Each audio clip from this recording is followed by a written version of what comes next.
Hi, everybody. 2 days ago, I visited the Churchill War Rooms in London. I've always been an admirer of Winston Churchill. He's one of my greatest heroes. His wit and his intellect were both astounding, and his courage of his convictions are enviable for any leader of today. If you're in London on vacation or for work, I encourage all of you to go. You'll be astounded. But more importantly, I'd like to talk about the museum and the Prime Minister himself. Being in the museum allowed me the chance to reflect on much of what's happening in the events swirling around us today and pay homage to the fact that we are now 70 years from VE Day.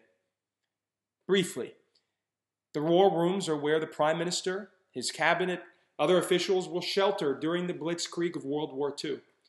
They're located under the Treasury Building in Westminster and were built principally as a facility by which the United Kingdom directed the war against the Nazis. Around-the-clock surveillance, map rooms dedicated to charting the locations of all British and other forces and assets, and direct telephone lines and private rooms to the White House in the United States were available. The bunker was heavily armored and protected. To think that in this bunker, an entire effort to secure the United Kingdom took place is astounding. A secret bunker that had to allow the function of government to continue while being bombed. Wow. So this all had me thinking, what is it about Winston Churchill that's so spectacular? When Winston Churchill was installed as Prime Minister, he had a huge burden on his shoulders. He had to secure a nation that was and would be under siege from a neighboring tyrant and convince his people to never give up. The effort to convince people wasn't just tangible, it was an effort of conviction. Churchill said, "Continuous effort, not strength or intelligence, is the key to unlocking our potential." And I couldn't agree more. The notion that Churchill continually instilled into the British the desire to win and succeed allowed them to succeed. There are winners and there are losers in life, in all events, and not surrendering in the face of adversity compelled a great nation to remain great and become greater. So knowing what Winston Churchill stood for has inspired me as an artist and a servant of the people.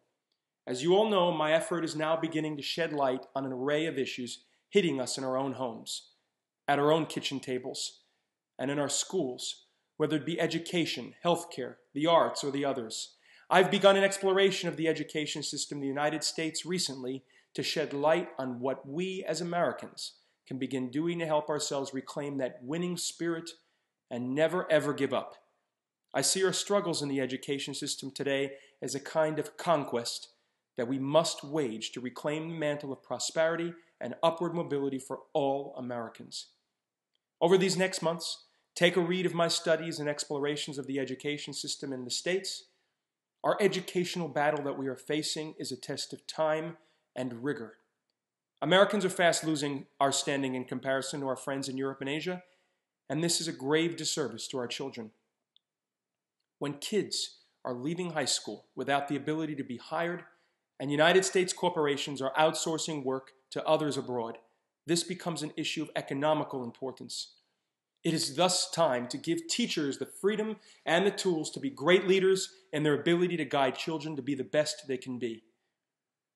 It's my belief that in our great country, no one other person is the same as another. But that notion doesn't deny the fact that all people shouldn't have the chance to begin an upward trajectory in life from the same starting line. And the starting line is a great education for all. And that starting line is ensuring that all parents and guardians have as many options as possible to get their child to that starting line. We can posture and we can bicker on these issues, but we hold in the balance the lives of children if we don't compromise, collaborate, and remain resolute that improving our educational system is a moral and national obligation that in time should solve the issues of poverty and severe unemployment. We mustn't delay and we won't give up because the time is our enemy and our kids need us now more than ever. I encourage all my followers and my fans to read my blogs dedicated to solving the educational issues we face as Americans. Subscribe to my YouTube page and follow me on other social channels. But for now, I wish you all a wonderful week, and we'll see you soon.